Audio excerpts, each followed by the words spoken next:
Good evening friends, thoughts of জাস্টিমাতে সবাইকে স্বাগতম। তিলোত্তমার ইনকোয়েস্ট রিপোর্ট, অটোপসি রিপোর্ট চলে এসেছে এবং ইনকোয়েস্ট রিপোর্ট, অটোপসি রিপোর্ট যার উপর ভিত্তি করে যে পোস্টমর্টম হয়েছে, যার উপর ভিত্তি করে যে পুরো কেসের লড়াইটা চলবে, সেই রিপোর্টের ভিতরে কী আছে জানো তোমরা? জেনে নাও। আমরা এটা প্রথম দিন থেকে শুনেছি যে তিলোত্তমার রিপোর্টের মধ্যে প্রচুর পরিমাণে তিলোত্তমাকে আঘাত করা হয় এবং মারা হয়, সর্বাঙ্গ ওর ভেঙে চুরে দেওয়া হয়।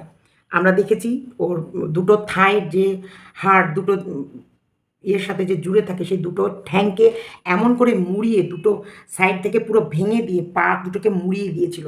এটা আমরা ভিডিওতে দেখেছি, প্রত্যেক সময় খবরে এবং রিপোর্টে নাকি এরকম ছিল যে এমনভাবে মেয়েটার দুটো ঠ্যাং চিরে দেওয়া হয়েছে এবং তার যৌনাঙ্গের ভিতরে চুলের ক্লিপ আটকে দেওয়া হয়েছিল এবং তাকে এমন করে বেঁধে গলা টিপে ধরা হয়েছে এবং এমন মারা হয়েছে তার চোখ থেকে রক্ত, তার নাক দিয়ে রক্ত, তার মুখ থেকে রক্ত এবং গলার এই যে হাড়, যেটাকে পিঠের শিরদাঁড়ার সাথে যে হাড়টা এসে সেই হাড়টা ভেঙে দিয়েছে। কিন্তু এই ইনকোয়েস্ট রিপোর্ট, হ্যাঁ, INQUEST, ইনকোয়েস্ট রিপোর্ট বা অটোপসি রিপোর্টের ভেতরে যেটা এসছে যে পরিমাণে আঘাত করা হয়েছিল, সে তার থেকে আঘাতের পরিমাণ অনেক কম দেখানো হয়েছে।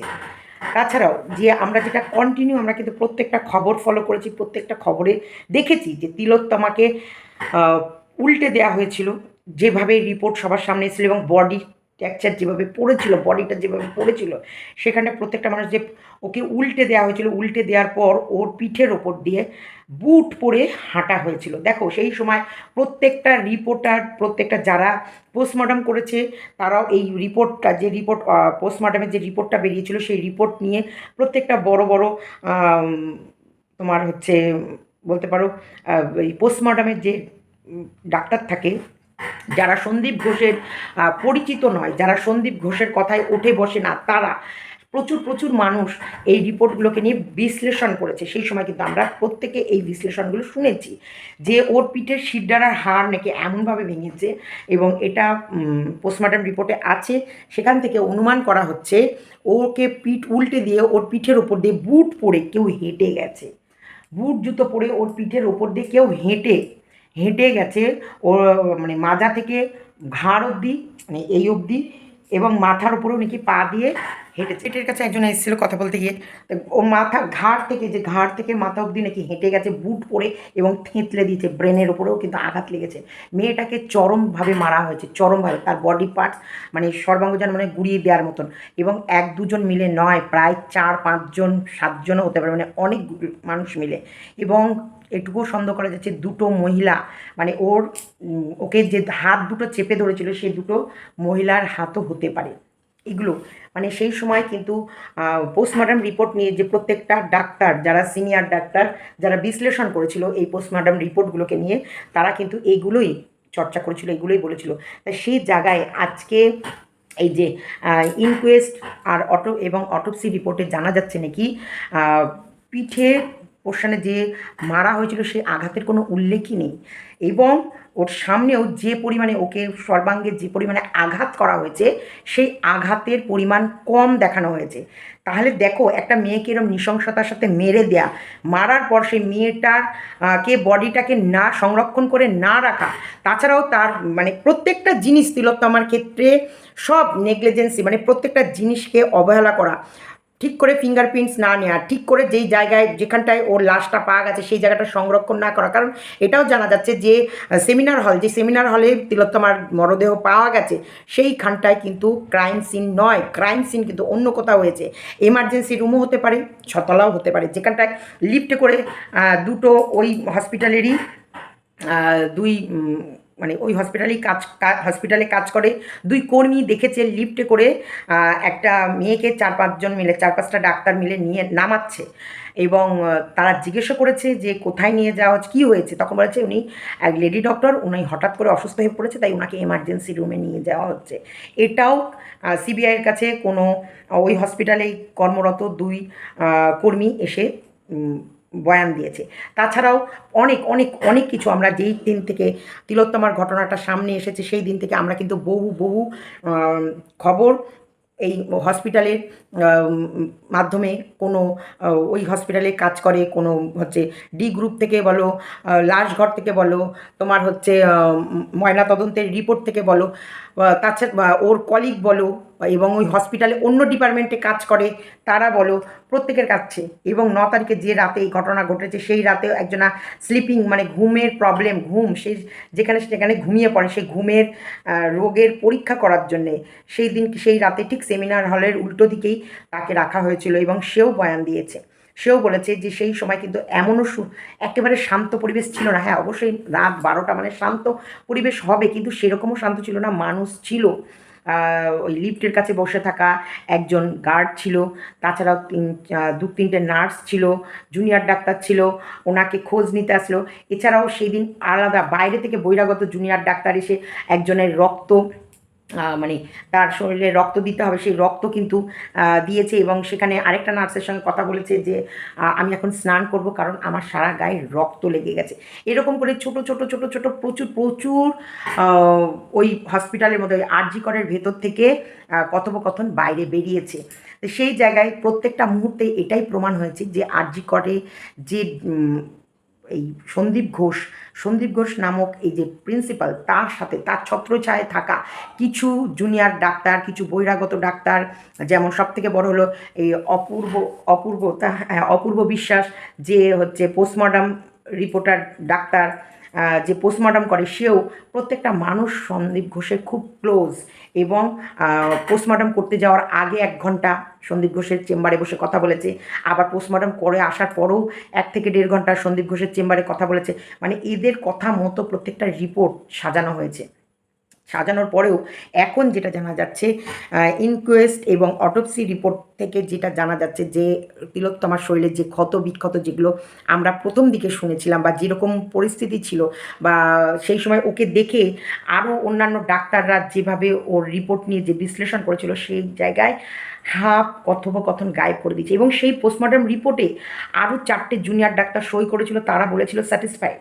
মানে হ্যাঁ, আমরা যা রিপোর্ট হয়েছে বা যা পোস্টমর্টম হয়েছে, যা যেভাবে হয়েছে, যেখানটায় পোস্টমর্টম করতে লাগে 1 থেকে 1.5 ঘন্টা লাগার কথা, সেই পোস্টমর্টম 20 মিনিটে হয়েছে।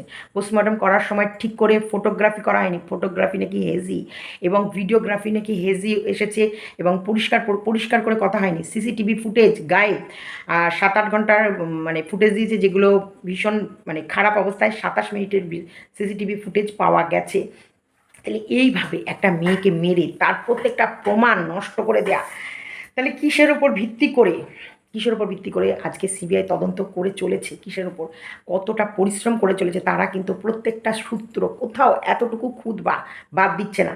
তাহলে আজকে সিবিআই যে তদন্ত করছে, যে মানে তোমার টালা থানা থেকে যে চার্জশিট যে পেশ হবে, যে এই যে আমরা তদন্তটা এতদূর করেছি, এই অবধি এই হয়েছে, তারপরেরটা সিবিআই তদন্ত করবে, সেই চার্জশিটটাই ঠিকঠাক করে পেশ করেনি। তা কিসের ওপর ভিত্তি করে এই বিচার চলবে, কিসের ওপর ভিত্তি করে এই বিচারালয় হচ্ছে, বা ওই খুনিকে গ্রেপ্তার করা হবে? তারপরও সিবিআই কিন্তু থেমে নেই।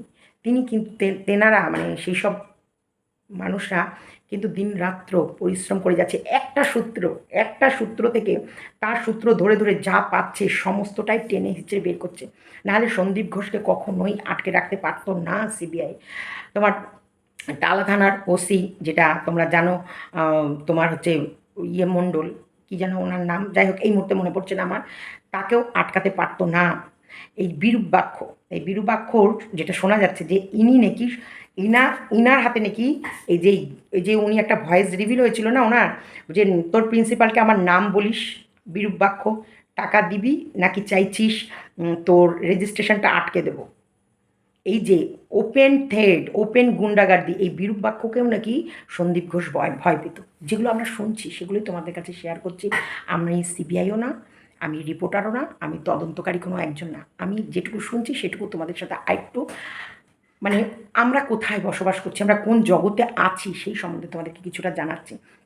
যাই হোক, সত্যিকারে আমরা কোন জগতে আছি, আমরা কোথায় বসবাস করছি, আমাদের অ্যাকচুয়ালি প্রত্যেকটা সূত্র ধরতে ধরতে শেষ ঠিকানায় দাঁড়াচ্ছে ওই যে 14 তলা বিল্ডিংয়ে যে বসে আছে সেই অবধি চলে যাচ্ছে। প্রত্যেকটা রাস্তা প্রত্যেকে ভাবছে যে না, ওনাকে বাদ দিয়ে তদন্তটা নয় অন্যদিকে ইয়ে করা যায়, কিন্তু প্রত্যেকটা তদন্ত করতে করতে সেই রাস্তাটা গিয়ে দাঁড়াচ্ছে উনি অবধি।